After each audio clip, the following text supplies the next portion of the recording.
You spoke of how we are a very comfortable generation, which is a fact. Physically, absolutely. And coming now to the social sector, India is progressing, but there are huge inequities over here. You have a very, very strong involvement in the social sector.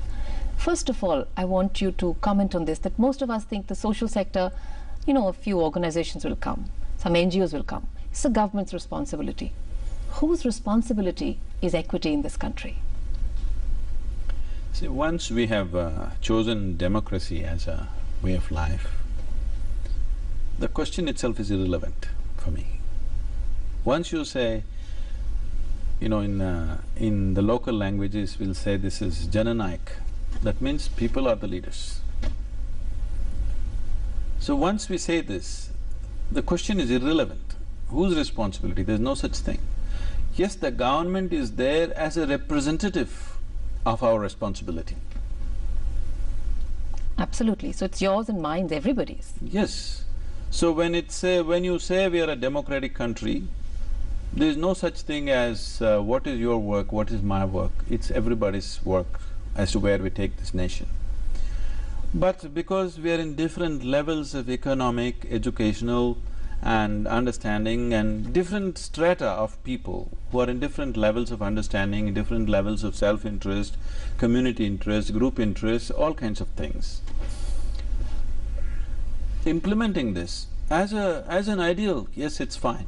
But when it comes down to implementation, there will be many problems where naturally people will try to function in limited interests of their state or their community or their caste or creed, which has become the bane of our nation, where ultimately even the national parties in the world, in the country, only think in terms of, okay, how many representatives from this caste, how many representatives from that caste. We are going like this. When we are working towards a national unity, we are at the same time dividing, succumbing to today's practical realities.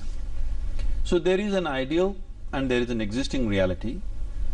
Constantly the leadership of the nation and the people of the country may not be aware enough, at least the informed part of the country should be striving towards achieving that, rather than succumbing to the existing realities and the practical situations.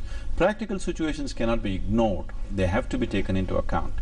But if we don't strive for what we want, whether we reach there tomorrow or 25 years later, but we must be striving for it.